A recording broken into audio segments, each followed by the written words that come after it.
What is up, everybody? Welcome to an evening edition of the Run Your Mouth broadcast. Maybe we'll do evenings. Fuck mornings. I was never a morning person, anyways. I'd like to go back to drinking and going to sleep at 3 and then waking up and when who knows when. And then some point you're not hungover. And then another point you start reading the news. And then the next thing you know, you're like, it's evening. I got to go live. I'm like Batman. I wake up at night. So welcome to the evening super brief where we're going to get into all sorts of stuff. Right off the bat, I do owe an apology to the people of Ukraine. I was looking at Zelensky's wife, and it turned out to be some other fat pig. So I apologize. That's on me. I didn't do my homework. It was evident on that specific episode that I didn't do my part in terms of giving you guys accurate information. Zelensky's wife is incredibly beautiful, and they have her dressed up like a villain. She's wearing all the fancy stuff that you only see on a particular breed of hot women that come from, that are married to wealthy men. So I just want to say it's my apologies. I try and do my homework. I try and get this information right. And sometimes, I knew something was wrong. The other thing is, I've heard from you guys. You email me, you text me, you tell me you're wandering the desert, you can't find the stream, you're looking all over, and you're like, this thing's live. I want to be a part of it. I want to text him comments while he's yelling random things. So here's where you can find me. Look at this. I've organized it for you. You want to get in on this live comment action? It's youtube.com/C/run your mouth. That C stands for cookies. So it's easy to remember. At first, I got very upset with them. I was like, why you got to throw a C in the middle of the two things? If you would just give me youtube.com/run your mouth, I could go tell people that. They can remember it real easy. You start adding slashes and C's, gets confusing. But then they told me that the C was for cookies because you see, YouTube, they won't get back to you if it's addressing a problem such as why your content was removed, or maybe the C is for censorship. Maybe the C is a warning of, hey, your content's not going to last that long here. But that's why we have a permanent running archive on Odyssey. You can catch us live on Odyssey as well. And if you want to get on the comments, you can go to YouTube and maybe just keep both running at the same time. And then you can keep one a little bit delayed and one going straight. And then you can hear me with an echo. And then it'd be like God was talking to you, except he didn't make any sense. So I don't know. Maybe that's something that you would enjoy with your time. All right. So now that we've addressed all these housekeeping issues, let's get into today's topics. In pet news, we have what to do if you find your cat inside out and your dog's licking what's now the outside of the cat's asshole. A lot of reports of that happened in the South. In COVID, with recent news that the COVID vaccines makes kids more likely to get COVID, health experts are asking if you can avoid the increased risk in transmission by giving up your kids for adoption. Smart. Now that the vaccines don't work for kids, you got to start coming up with some options. In business tips, our experts are asking if you took out a PPE loan for a business you don't have in an industry that you've never worked in, is Biden really going to punish the people good at filling out government forms? Or is that like solving inflation, just one of the things he says before dinner and forgets about in the morning? And then lastly, in entertainment, we have are you having trouble getting casted as a Ukrainian crisis actor? Our makeup experts have all the details on what the news media is looking for in pretend corpses. I need to get that news drop back that was playing a little bit too loud. Get the levels right. Get the stream out to the people. Because we got the masses. They're trying to get in here. They're trying to listen. Like Anarchy Seeds right off the bat saying, "Let's fucking go, Robbie." Looking for your expert opinion on why I should only care about a country I'm not planning in. I care about a country I'm not in or never plan to go to. Well, it's the best place to stay import a wife from. So, Anarchy Seeds, if you're like the other men in this audience that make a decent living but are totally autistic and have no way of, relating with women. So if you're hoping that strip clubs will still have women in a few years, we're going to need to keep our relationships with Ukraine in good standing. Otherwise, you're going to go to the strip clubs and they're not going to be for you. They're all going to be the big booty ladies, which that's not for the people of our audience. I mean, there's a market for it and I can appreciate it, but that's not what we're looking for. And, if you're looking to actually invest in one of those and take them home and make it your own, we're going to need to have decent relationships with Russia and Ukraine. Otherwise, 10 years from now, you're going to go to strip clubs and it's not going to be what you're looking for. All right. Today's show is brought to you by the question, what? And I'm noticing more and more when I read news articles, I'm wondering, hey, am I missing something here? Like, I almost wonder if you know that sensation you get when you've spaced out while reading or you're driving your car, you're listening to an audiobook, you totally space out and you realize I must have missed something here. Well, I'm finding more and more that articles are missing critical pieces of information. And so while I'm reading them, I feel like I've missed something. So then I go back and I reread the article, and then I didn't miss it. And then I try and research the article to figure out if someone else is addressing it. And then at some point, you're like, I've done too much homework on this. This doesn't pay me well enough. And so I would like to address and showcase as we go through today's news stories how often the media just isn't telling us the what of the situation. So, here, just to kind of showcase this issue, because we're going to run through a whole bunch of news stories where this came up. So, the first one is there's a news story that the mayor in Chicago is quoted as saying, I have the biggest dick in Chicago. And I'm fairly certain that this is a lady. Now she does look like the ghost of Don King, and if she's not a lady, I'll address this person however she wants to be addressed, and I will certainly respect if it's a lady with the biggest dick in Chicago. I mean, that's way more impressive than being a man with the biggest dick in Chicago. But the article does not make it very clear as to, well, what happened here that this person decided to stand up and pronounce the fact that they have the largest dick in Chicago. And so I was able to figure out it had something to do with Columbus Day and parades and the statue. And so here was one quote from the article where she says, get that fucking statue back here before noon tomorrow, or I'm going to have you fired. Which leaves you with questions. Where did the statue go? Who took it? Why is it so important? Did someone put some sort of like hex on the statue that if something happens to the statue, it's going to happen to you too? Is this some sort of voodoo statue? You got to keep it in your possession at all times, make sure nothing happens. Why are you so concerned with this Columbus statue? Then it turns out, looks like people, they want to go on this parade. They want to take the statue on the parade. I've never seen people take a statue on a parade. So like the Pope Mobile, you put it in the backseat of the convertible and you just show off the Columbus statue. Who are these people that want to take the statue on the parade? So here was the quote that got her in trouble. We'll read it directly. For those of you who, you can't handle this language, it's coming directly from the mayor. And while it's blurred out, I'm not going to blur out these words. So, you dick, what the fuck were you thinking? You make some kind of secret agreement with the Italians? What are you doing? You're out there measuring your dick with the Italians, seeing who's got the biggest dick. You're out there stroking your dick over the Columbus statue. I'm trying to keep the Chicago police officers from being shot, and you're trying to get them shot. My dick is bigger than yours and the Italians. I have the biggest dick in Chicago. And I was just thinking, wouldn't it be amazing if this is how they actually solve problems in Chicago? And maybe that's why Obama was so popular. But like, you're standing at a school meeting and you're like, uh, who made a motion against my school budget increase? I'll take my dick out right now.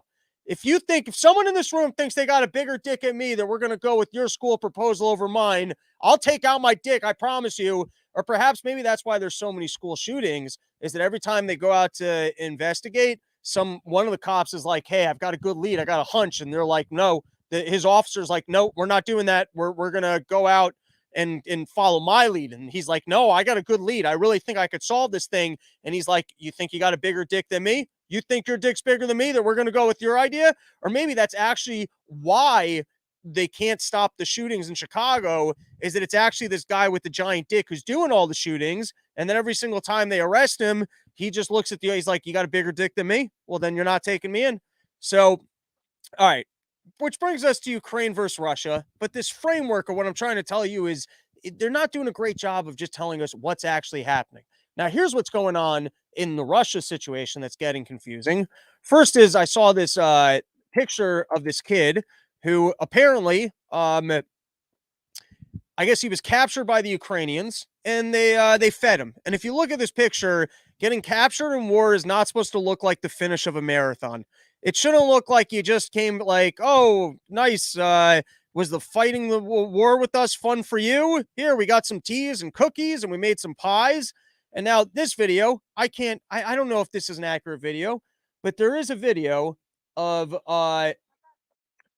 people in body bags. They're trying to show off. Look at how tragic this war is. And then one of the body bags starts moving. Oh my God, they figured out how to bring people back from the dead. We don't even have to worry about corona anymore, because if people are dying, look at this. They can make miraculous recoveries. And so someone walks over and goes, "Hey man, we're trying to do a propaganda piece right now. What are you doing? You got to stay in your bag. You're not supposed to move, or we're filming propaganda out here." Other strange stories that are coming out of the Ukraine is there was footage of these soldiers, and they get captured, and so they keep asking these people if they're soldiers, and they're all just like, "No, we're everyone's a substitute teacher." They found out that there was a math crisis in the Ukraine, that no one knew their math, and so they're just substitute teachers. Then instead of going to work, they decided to get on vehicles like tanks, because that's what they take into work. If you're a teacher in Ukraine and you're showing up to the office, you get into a giant tank, and sometimes you go into the public school to teach, and other times they take you into other countries. And your math question is, "Hey, you've got 3 bullets. How quickly can you fire them at the gun at civilians?" So strange stuff coming from Ukraine. I'm gonna let the entire Ukraine story sit for a little bit. You know why? Because I don't know what the fuck is going on out there. I've already given you all the coverage you need to know. I think that it's the Biden crime family. They wanted to make sure that Nord Stream never came into action. Putin's finally like, not in my backyard. If someone's going to profit in this area, it's going to be me. And so now they're at war. I don't have anything more for you. I'll give you guys the developments as they come, but I'm just telling you, I can't tell what the hell is going on out there. All right. However, I do have some movie pitches based on everything I'm seeing that's what's going on. The first is they're starting to seize these boats, which I'm thinking could make for a great movie where, our Rambo type person starts going after these boats, tracking down these oligarchs, seeing where they are, taking their boats over. Now, what do you think's funnier? Blowing these people's boats up, where you make sure they're not on the boat and then you make them watch you explode the boat, or towing it?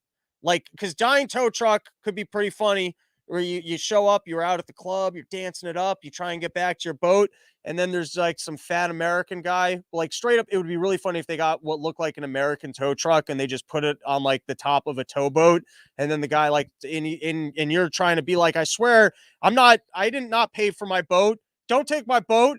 I paid my taxes." And then there's also Germany has reported seizing Russian billionaire Alisher Usamov's $600 million yacht.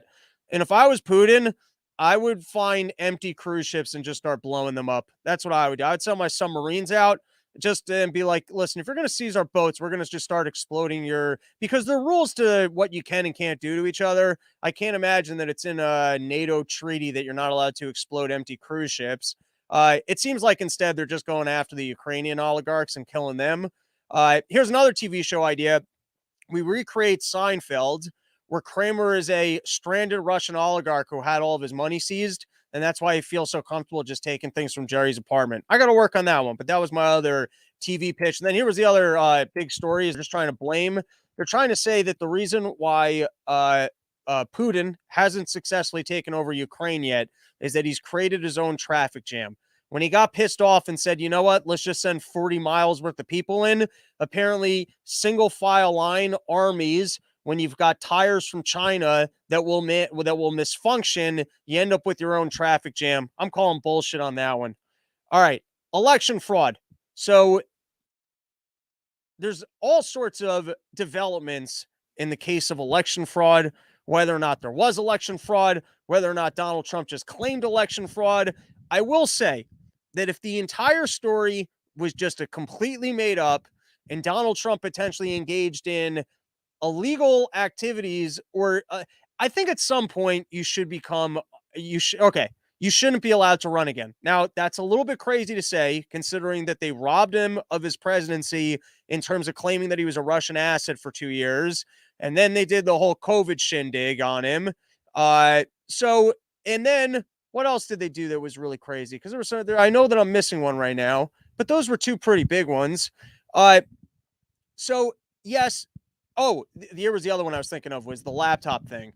So Trump was removed from social media, which helped him win the first time around, off of a retweet that he had about hydroxychloroquine. And then it turned out that the article that they used to censor him was certifiably false. And then they also censored the Hunter Biden story, which turned out to be completely true. And if that had gotten the typical coverage that you would see from a story like that in an election cycle, it is very likely that that would have made a substantial difference in the election, and that Joe Biden probably would have lost. Now, with all that being said, so we need to correct for all of those things, but if Donald Trump fully knew that he 100% lost the election and sat down with his legal team to try and figure out, well, hey, how can we pretend like I really won it and there was just election fraud?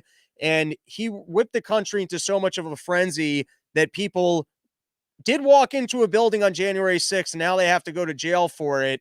Like, I think there's some level of responsibility on him. And I'm not saying we're there yet, but the idea that he might have pushed it far enough where it's like, yeah, you can't be back in that office because you clearly, like, was he just pulling a straight up Donald Trump here? The guy knew that he didn't win. He absolutely just tried to say, hey, can we find some legal team that can come up with some bullshit? And then he just thought he was going to Trump his way through it.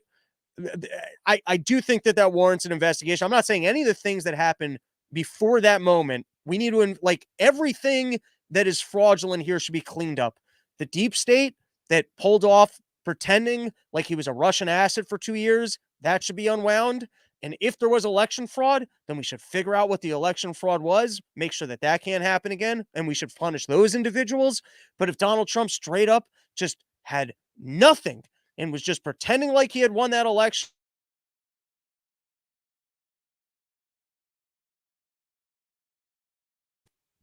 that's a problem also. So here you had an article from Bill Barr. Now, Bill Barr, maybe he's full of shit. This guy's trying to move his book, and we all know that's where you get your payouts when you leave office. Usually they don't even put anything spicy in the book because they got built-in profits. They've already got their bribe money where they've done something 2 years earlier, and then when they leave, they know those books are getting bought. That's how they process the bribe money. It's either that or contracts from Netflix or cable companies or other things or speeches. But usually the books, that's a pretty good way to bribe these people. In this case, Bill Barr is actually throwing some spicy things out there to move some copies of this book. So the headline, this is from the Wall Street Journal, William Barr, when I confronted Trump about election fraud. We're going to read a couple pieces from this. So first is in terms of addressing some of the concerns, he acknowledged them and he said this also increased the opportunity for fraud. He's talking about the basically mail-in voting, but still the opportunity for fraud isn't evidence of fraud, which is fair. Okay. Then he said that when they were first claiming that there was election fraud, he took it seriously. He wanted to see if it was worthy of an investigation. However, this is Bill Barr. When I looked at the voting patterns, it also appeared to me that President Trump had underperformed among certain Republican and independent voters in some key suburban areas in the swing states. He ran weaker in these areas than he had in 2016. It seemed this shortfall could explain the outcome. The fact that in many key areas the president ran behind Republican candidates below him on the ballot suggested this conclusion and appeared inconsistent with the fraud narrative. Now, like I said, I'm agnostic on the election fraud. I don't understand any of these statistical arguments, whether or not to weigh in on it, but reasonable take. Now, here, this is a great paragraph. This one's fun. So Donald Trump pulls him into his office. He won't even look at him. He turns off the TV and he goes, Barr, do you hate me? Which is such a Trump way to start a conversation, such a childish teenage girl sitting at a table. Do you hate me? Just put him on the back pedal. And so here was his response. No, Mr. President, I don't hate you. I said, I sacrificed a lot personally to come in to help you when I thought you were being wronged. The president nodded, almost involuntarily conceding the point. But over the weekend, you started blaming the department for the inability of your legal team to come up with evidence of fraud. The department is not an extension of your legal team. Our mission is to investigate and prosecute actual fraud. The fact is, we have looked at the major claims your people are making, and they are bullshit. Continuing, your legal team keeps publicly saying fraud, but their arguments in court don't claim fraud. I said, they're really saying the state didn't follow the rules, but that is not the same as evidence of fraud. Now, this was something that we had heard on Run Your Mouth months back. We had a lawyer on, I guess this is years back, that essentially, while they were in the newspaper saying there was fraud, the actual court cases were not about fraud and almost appeared like they were trying to bog down the court with court cases that they knew that they couldn't win just so that they could keep this story active in the headlines. While that's going on, you've got the January 6th panel claims to have evidence that Trump committed crimes. Now, I believe this is from Zero Hedge because, once again, what? So what crimes? What crimes do you have evidence of? So we got Bill Barr saying, hey, it seems like Trump was really being full of shit on this and trying to remove himself from that entire situation. Now you got this article, January 6th panel claims to have evidence Trump committed crimes. Now, the first thing you would like to know is what crimes might he have committed? It's the what question, right? If I'm reading an article, January 6th panel claims to have evidence Trump committed crimes, you want to know, well, then what criminally might he be responsible for? All right. So this was, I believe I took this from Zero Hedge. The criminal part of this conspiracy stems from President Trump's effort to interfere in the election certification process, according to the Wall Street Journal.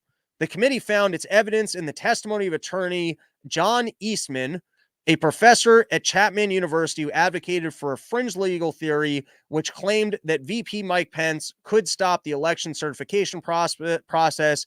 Eastman is still fighting to withhold thousands of pages of emails from the committee. All right. Is anything there clearly criminal? Now, I understand, firstly, I'm on side, hey, if he sat down with the lawyer and said, hey, can you figure out how I can keep the presidency, even if I technically lost? And then maybe a legal team tries to go, hey, well, we could just not certify the election if we're making our own claim of, like, there's a reinforcing cycle where you're referencing yourself that you make news stories of fraud. And then you go, since there's fraud, we're not going to certify it. That to me is problematic. However, this article, they're claiming that there was something illegal, right? Maybe there isn't currently something that was illegal behavior, in which case maybe you got to reconsider. We got to change the laws here. But in this case, I'm wondering, well, what specifically was the illegal activity? And now, while that's all going on, I bet you didn't even see this news story, but in Wisconsin, there was a GOP investigator. Now, when they say GOP investigator, I think he was an pretty high level judge that then took on this job, who is saying that Wisconsin should weigh decertifying the vote. So we're going to read a couple pieces of this article, because once again, you're going to read the article and be like, what specifically did he find? Can I get the what information here? Here, let's read a little bit. The Republican hired investigator of Wisconsin's 2020 election testified Tuesday that the state legislature should take a very hard look at the option of decertification of the 2020 presidential election, a move that GOP leaders reiterated they won't make and that nonpartisan attorneys call illegal. Michael Gableman released a 136-page interim report in a nationwide GOP effort to reshape elections following President Joe Biden's victory over Trump. Gableman, a former conservative state Supreme Court justice, who revealed Tuesday that he voted for Trump and whose probe has been dismissed as partisan by election experts and some Republicans, spent 3 hours detailing his findings before the Assembly Election Committee. All right, so once again, what specifically did this guy find? Continuing, it was immediately met with bipartisan criticism. Republican Assembly Majority Leader Jim Stink rejected the call to decertify the election.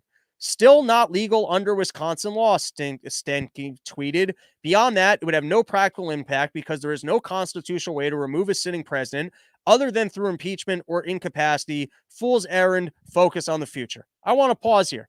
So at this point in the article, they haven't told us what the guy found, and they're not even saying that what he found isn't true.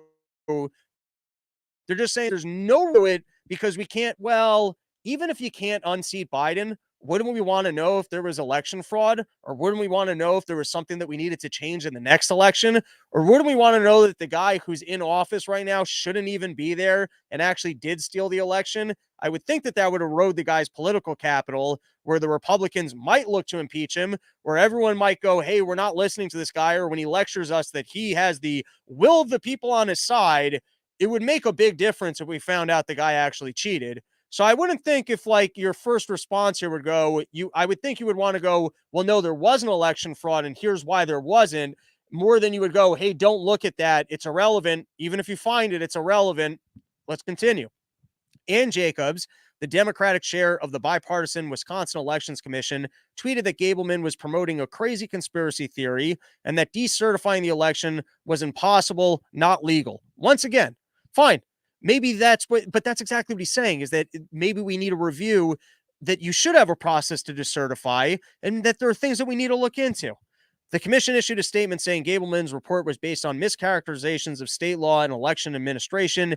Nearly every issue had been litigated or otherwise addressed, and therefore the report's usefulness was minimal. All right, now at least they're taking on the actual information. Democratic Governor Tony Evers called Gableman's work a circus, an embarrassment for our state, and a colossal waste of taxpayer dollars that spreads misinformation about the election, attacks the integrity of election workers, and emboldens people to harass and demean public servants. Wow. That's it. This, whatever he said, must be accomplishing a lot, because I don't even know what the guy said yet. He urged Republicans to end the investigation, but Gableman, who said he was negotiating a contract extension, said he would keep his work doing the work without one. This guy needs a competency test, Democratic U.S. Rep. Mark Pokin tweeted in his response. Assembly Speaker Robin Voss, who hired Gableman, said his work must continue because of the unresolved lawsuits challenging subpoenas he issued. So I guess he'd like to do more work, but not everyone's complying. Much of Gableman's report attacked millions of dollars in funding from a Mark Zuckerberg-backed foundation aimed at increasing voter turnout. Most of the money went to 5 Democratic-dominated cities. Gableman said the money amounted to illegal bribery. 3 courts in the past year have upheld the grants as legal. Well, that at least sounds interesting. That actually sounds like something that might make for a pretty good news story. You would think if there was something that newspapers would want to cover, it's the fact that Mark Zuckerberg spent millions of dollars to help the Democrats increase voter turnout. I mean, maybe that's nothing. It could be absolutely nothing. Maybe this is just typical donating to politicians, but at least it sounds interesting. All right. His report also criticized how the state handled nursing home ballots during the pandemic, as well as absentee ballot drop boxes. He recommended dismantling the bipartisan Wisconsin Elections Commission that Republicans created. Gableman said that this report provided rationale for decertifying the election, but whether to do that wasn't up to him. The report said doing that would not change who is president. Gableman revealed for the first time that he had voted for Trump. He said, "You bet I did," he said during a back and forth with Democratic lawmakers. Biden defeated Trump by just under 21,000 votes in Wisconsin, a victory that has withstood recounts, multiple state and federal lawsuits, an audit by nonpartisan legislation audit bureau, and a report by the conservative Wisconsin Institute for Law and Liberty. Last line that we're going to read here: an Associated Press review of Wisconsin and other battleground states also found, now this is great, far too little fraud to have tipped the election for Trump. Do you remember when they went with zero evidence of fraud? Now they found far too little. Well, what did you find? That might be interesting to know. If you guys found something, can you tell us what it was that you found? All right, got a couple quick news stories left, and then a surprise segment with Robert from Sheath. He's there. I see you, man. We're gonna get to you in a second. Currency stuff. I don't know if I talked about this on the show yesterday, but sometimes you're pulling things out of your ass and you read in the paper, and you're like, dude, that's exactly what I was talking about. You guys should go read this article, Wall Street Journal. If Russian currency reserves aren't real money, the world is in for a shock. Essentially, I had been talking about that the world's worst sanction would be if China and Russia stopped using the US dollar. And also taking them off the SWIFT system might not be helpful because you might be creating a lot of value for the Chinese system.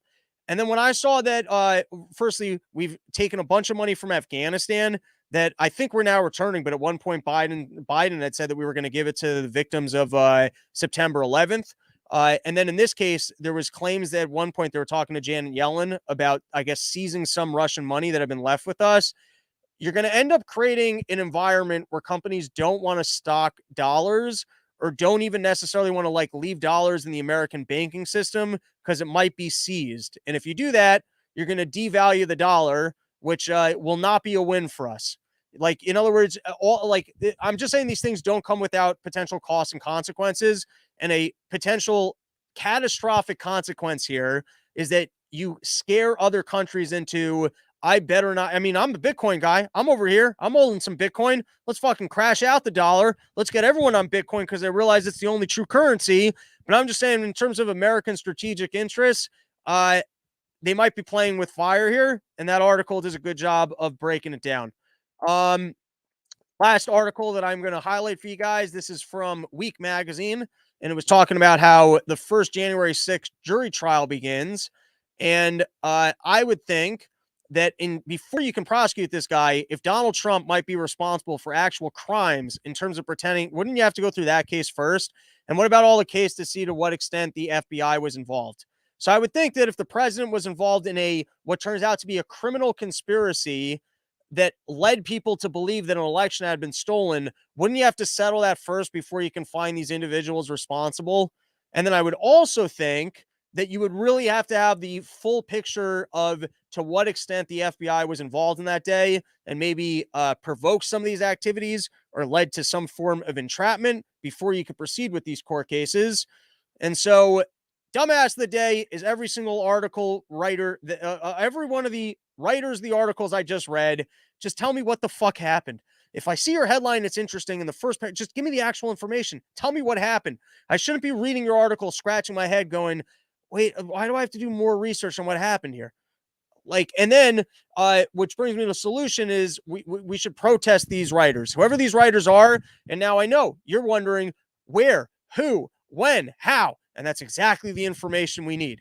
And that might leave you guys disappointed. You're like, that's not a real solution. So here with some actual real solutions, I've got none other than Robert from Sheath. He's got tips for better living. He wants to support more than just your nuts. Robert's got a fantastic podcast. I've been a guest on his show more than once. It is the RPG podcast. That's right. Robert Patton Global, baby. All right. I gotta give me 1 second here. I gotta switch to headphones. So that we're not give me 1 second. I'm trying to get better at the live broadcasting. You know, it's a lot going on. Give me 1 sec. You're golden, baby. Let's go into settings. Audio. Promo code RYM saves 20% at 20% off. As if you didn't know. And the best part is you don't zip your dick. That's right. Am I allowed to claim that the sheath hole makes your dick zipper proof? Because I really think it does. I really think if we tested it with a lot of zippers, I think you'd have a tough time zipping your dick with the sheath on. You know, if you got your dick in the sheath hole, that's good fabric there. Yeah, it's protective fabric. It's bulletproof, actually. Zipper proof, bulletproof. Saves you all sorts of trouble. You might get yourself in trouble claiming that it's bulletproof. I thought this was a comedy show, but you are talking some real talk over here. I know it gets confusing. I leave it to the audience to figure it out, and then if I ever get in trouble, of course, it was comedy. I mean, even Rachel Maddow gets away with claiming it was entertainment. So, wow, yeah, she's not entertaining though. She's like more infuriating, in my opinion. So sorry. There you go. No, I appreciate it. So, Robert, you've built an underwear empire from scratch. You were out in for the people that don't know the story, you were out in the Iraq desert. He's got sensitive skin. He's bruising up his penis. It's an absolute mess. And so he invents a better lifestyle, which is the sheath pouch, the dual pouch system, keeping everything cool and comfortable. And you said, I got to bring this to the world. I'm not going to just allow my nuts to be living this incredible sheath support lifestyle. I got to bring this to everybody. You've built an empire, and now we're going to be bringing you on a monthly basis to share some business tips with the listeners to this show of how they can be living a little bit better. I love it. Thank you so much for having me on. And I always kind of want to teach people what I've done, because it's not rocket science. I'm not Elon Musk. I was just a soldier, like a regular old army soldier. And I created an empire, like you said. And so if I can do it, you can do it. That's what I say. That's the word of inspiration. If you and you had a rough upbringing. Yeah, I was raised in the ghettos of the toughest streets of Middle Georgia. And is that a tough area? No, I'm just joking. It was it was sweet, actually. Middle Georgia itself, like, not to get weird, but like all the racism that is claimed to exist everywhere. Georgia's pretty cool, man. It's like half white, half black, and everybody seems to get along, at least where I was at. And so don't believe everything you hear. When I was in Atlanta recently, the gig I did was great. I've never gotten along with people less. Oh, really? It was bad? Oh, it was everywhere I went. It felt like it was about to, and it wasn't for me. I travel quite a bit. I not to say that I don't have nervous Jew inside of me and a lot of yelly nature, but I don't bring that to other people. You'd be hard pressed to find me in a bodega yelling and screaming. And it felt like it was going to pop off everywhere I went. Maybe it's just a vibe. And I grew up there, so when I go there, it's like I know the body language of how to get along with everyone in the South. It's like every single one of them looked at me and just went, "Fuck this white boy." That's not pleasant. That would be. Did they say wigger, cracker? Like no, none of that. But the best incident, I think I've already told the story on this, was I I really had a tough time with this car rental person. And then I was there with a good friend of mine, Menuin. And I mean, this is how rude she was. But when we walked away, she started yelling, like, wait, you're here with him? She couldn't, because she had concocted this story in her head that I was a racist and that the reason why we were having an issue here was because that I was a white racist. And so she was busting it. You know what I mean? It was like when you're out and you think you found a pedophile or something, you feel Yeah. heroic. She had that energy where she had busted this white racist. And then when I ruined that reality for her, she really lost it. That's unfortunate. Well, Yeah. Well, we life weren't here to talk about my life goes troubles on. and tribulations in Atlanta. We're here so that you can give us the golden business tips. And we're going to do one a month. So what do you got for us this month? People are popping off. Everyone ruined their Januaries. No one got to what they needed to in January. What is that? Some classic ketchup? Okay, so I'm holding up a bottle of Sir Kensington's classic ketchup. Why You're would not a I Heinz guy? let me tell you this story as to why I'm even using this, because I was a Heinz guy until about a year ago, when one of our customers from Poland asked us to send him a bottle of this Sir Kensington ketchup. We're an underwear company. We don't sell ketchup. But he asked us to send him this bottle. He said he couldn't get it online, blah, blah, blah. It's his favorite ketchup. So I went online, I ordered the ketchup. We did a special package, sent it to him, and he was so happy. And That's customer service, dude. exactly. That's the key. One of the major key tenets to customer service. There's a book by the guy that created Zappos. It's like Tony Huish. I can't. Tony. It's called Delivering Happiness, and it's all about the customer service aspect of doing whatever is asked, creating a remarkable experience, so that I can talk about, now I get to talk about this ketchup. Now I was just using it on my dinner while I waited for you to finish talking about all the scandals going on, and I didn't really have it planned, but it's so true that when you create an experience for your customer that they're going to tell everyone they meet about, isn't that weird? He's got to tell people, like, they sent me ketchup. They sent me. Unless it opened up and he thought that it was bloody underpants. And he's like, wait, someone already got raped in these? He must have zipped his zipper. He wasn't wearing sheath and he cut himself. Yeah, they sent me already worn underwear. No, that's pretty crazy, the guy, though, to make that request. I thought you're almost so intrigued. Isn't it weird when someone makes a request that's so bold? It's like you've been hypnotized, where you're like confused why they felt comfortable asking you for it.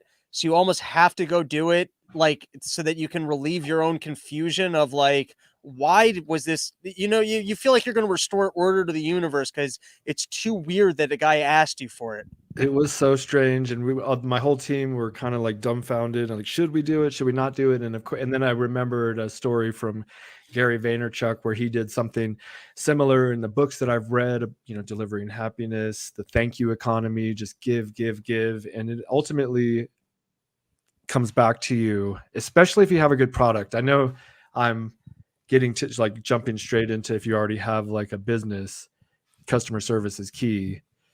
And I think we all know that, but I don't know if people know, like, it's about creating an experience that they will talk about. Don't just do the minimal, ship them the product. Yeah, do that 99% of the time. But when you get an opportunity to do something more, I find like it's a test. Maybe that was the universe. That was God saying, is he going to send the ketchup or not? I've had that. Sweetwater does a really good job with that. They'll text me on the day an order is supposed to come. Hey, did you actually get that stuff? Was it good? They're kind of like letting you know that they have good customer service. And there's a couple websites now that I've had good experiences with. So, like, the loyalty is there on account of the customer service for sure. Yeah. And if like, say you're not there yet, you don't know where you at, what you want to do, what you want to be. I meditate, and I highly suggest just sitting in a dark room, closing your eyes with a notepad and a pencil, and like, ask the universe. I mean, I think people maybe think I'm crazy sometimes, and maybe I am. That's how you run an underwear empire. That's how you get there. And I read about other greats that have done it in the past. It's called Sitting for Ideas. There's the guy that had like the most patents ever issued. He would just sit in a dark room and present like, okay, these companies would go to him and to solve these problems, and he would sit there. And your brain, as everyone should know, is like a problem-solving machine. Give it a problem, it's going to solve it. Most likely that's what it does. So, but you have to listen, you got to give it time and to process. And so that's where the dark room and the notepad and just sit with it. All right. So to keep us focused, one digestible idea. So let's go with the customer service. I'm going to Yes. recommend a book that really, if there's one book that there's a couple books, but this book really changed my life. You ever read The Go Giver? No. It's a small book. It will annoy you at first because it's a story that didn't happen. It's a storybook. The guy's telling you a story, and you're Wow. sitting there reading it, and you're like, I was an adult looking for a business book. Why am I reading this dumb story that never happened? I want like actual information. I want the stats. I want to know how something's going to grow my business. It's a very simple book, and it's just about providing value. And Mhm. I'm telling you, it was a paradigm shift in my head where it's like you got to start thinking about that. Like, for example, you want a hot girlfriend, like, well, then I don't know, have more money and go to the gym and look better. Like, go provide enough value that the hot girlfriend would want to be with you. Like, the solution to your problem is providing more value. When I look at my Yes. comedy career, it's, well, I got to be funnier. I got to provide more value. I want more listeners on the show. I got to do a better podcast. But like, you got to start thinking about like value as being kind of the solution to your problem, like that, Oh, and you can control it. And that's how, that's like, you know what I mean? That's how you make more money. You got to provide. You provide more value to people, you're going to make more money. here's a story about that. Like so I'm in Iraq, 2008. I'm looking for Sheath. Like I'm looking for a pouch underwear. I hadn't created it. All I knew was my balls were hot and I wanted Derek Lewis, Black Beast, UFC. But so I'm in Iraq, but hot Are you balls. working with them? No, again, Oh, okay. no. We should, but because that's a good line. But so I was looking for it and I couldn't find it. Now I did find this one company though, and it's called Obviously. And I'd like the name because to me it was like, obviously you need a pouch for your balls. It it wasn't perfect because I ended up having to make my own, but it's decent. So if you're in Australia, it's called Obviously. But what they did when I ordered, I found it like whatever, and I ordered a pair of red boxer briefs. They sent me 2 pair of black boxer briefs because they had run out of red. And I was so happy. I was like, that's awesome. I'm cool with the no red. I'll take 2 black. And so that's kind of one of the things that we've adopted over the course of our company is anytime someone ordered something we didn't have, ideally you have your inventory stuff straight, which is not that easy. You'd find out when you're running a business, inventory can get out of hand, especially with as much product as we have. But then also say a customer orders the wrong size or we accidentally send them a wrong thing and then they complain, we'll not only do we fix it, but we'll like double the order sometimes, not all the time, but like if it's 1 pair, we'll send 2 pairs just so that the bad experience turns into a positive experience. Now they're happy. And then they also see that you give a shit, which makes a huge difference. Just going, hey, we're not some company. We give a shit. Robert, we're going to do it again. Monthly segment, get the business tips so that everyone can live a better life. Why don't, if you can plug the podcast for people, because I mean, your entire episodes are kind of delving into secrets for success, and then we'll take a couple comments, but why don't you tell people where they can find your show? Thank you. It's Robert Patton Global. It's on YouTube and iTunes and all the different places. My latest podcast was with Michael Malice. You might know who he is. Hell yeah. Check it out. And thank you, Robbie. Love everything you do. I'll see you next month. Hang out for the comments. Let's see what we got here. So Sweet Petites, if an accuser is proven false, then they should suffer the same consequences that the accused would have had they been proven guilty. I'm mostly okay with that. I do think that there is a problem of I mean, it happens probably with rape stuff more than anything else, but it's pretty terrible when people just make completely false claims because it can Well, really fuck up your shit. so he's talking about the false claim of the election fraud. So if Oh yeah, he, yeah. Because I was saying that I think I'm not 100% on this because I am, it was but fraud. oh, what you think it was? I think something happened. I mean, a little bit of something, and it might not even have been like a direct fraud, but there was an article written in the New York Times about this cabal of elite people who conspired to make sure he didn't win. It might not have been directly fraud, but withholding evidence on the news, and that alone like shifted the public opinion enough to sway the election. And is I that think fraud? No. I think if there was enough to go on that Donald Trump was being reasonable when he said, "Hey, they stole the election from me," that's fine. If Yeah. he's if we can prove though that he concocted it, where he sat down with his lawyers and said, Yeah. "Hey, like go make a story for me," he shouldn't be allowed to run again. Well, the funny thing is they're looking into his emails right now and they're like, "Oh, we got to get in the emails." But then when we trying to look into Hillary's emails, it's like, "Oh, the emails. Why do you care about the emails? It's just, but now Yeah, they want the emails." there were apparently with Hillary, there were 30,000 emails about her doing yoga. Sweet petites. If Trump made up election fraud narrative, then he's a fucking baby. Bill Barr didn't investigate fraud. Derek Dobbins, there's also no evidence when you literally don't look for evidence. That is facts. All right. The Olympic athlete that lived in Tennessee, but someone filled out his mail in ballot and voted in his name in a different state didn't get investigated. Well, See? that's why they're already changing it from no fraud to no evidence of like fraud that would have made a difference.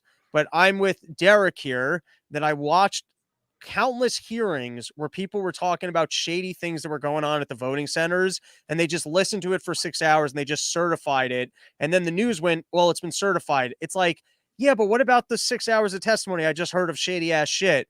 And so I would agree with this one also. I don't know this specific story. For all I know, Derek just made this up. But yes, if there are incidents like this, it should be investigated. They look into stuff they want to look into and they don't look into stuff I they agree. don't want to look into.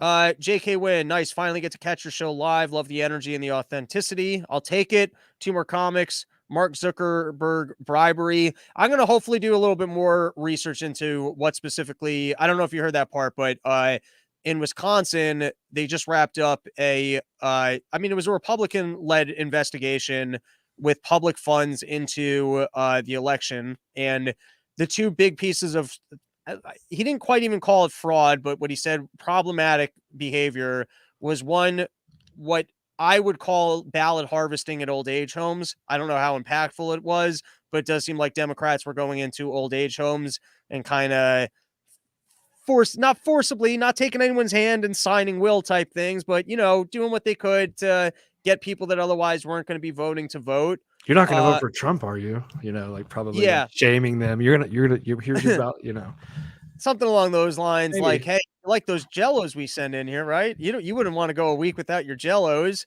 And then also apparently there was quite a bit of Mark Zuckerberg money floating around in the area to help the efforts in terms of but that might not the fact that Zuckerberg is a billionaire at a tech company and he gives money to an election effort, that doesn't mean right off the bat that something criminal happened. Perhaps he actually wanted to help run a better election where he's concerned with COVID and he sees the issues at hand. And so he wants to make sure everyone has an opportunity to vote. So just like, you know what I mean? Just the fact that his name appears doesn't mean that there was anything bad. It needs a little bit more, information. Did you see the Lex Friedman interview with Ooh, him? I got to watch that. 2 robots getting together. How Yeah, it often do you was see true. that? I only saw like the first hour because it came on late, but he's a robot. They're both robots. That's what I got from it. All right.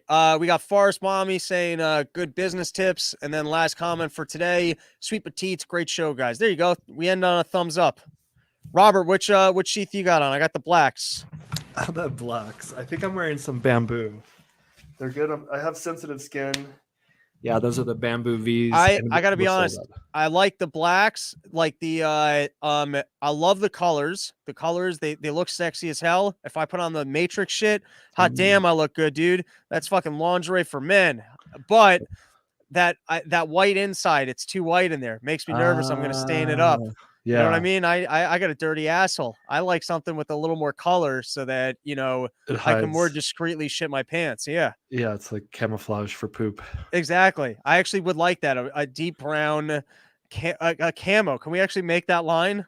Doo-doo camo. I got you. You got The Robbie the Fire shit stained camo line, which could be like a dark brown and green. I'll start. I can send you samples of my poops that you have a better understanding of the exact color we're looking for. yeah, it'd be like mossy oak, kinda like the real tree Yeah, camo, you got but my diet on down. the You know what we're looking at. When uh, one of the limited edition fire hats coming out. Only 3 will be available. they will be here before the end of the month. They're already being made. I got 3 different run your mouth sheath hats because you Fuck always wear yeah. hats, and I think you should let the bald head fly, but if you're gonna wear a hat, wear a sheath hat. It So, usually, you know what it is? Start of the week, it's bald head fly. End of the week, I'm too lazy to shave my head, so I start wearing hats. yeah, It's like moon cycles. you got a nice head, dude. You're good. Oh, you're a beautiful man. All right. Hey, Thank you, Robert. We'll do it again. Looking yeah. forward to next month's tips. Thank you for having me. Thank you, everyone. See you soon. Sheathunderwear.com. Peace. Peace.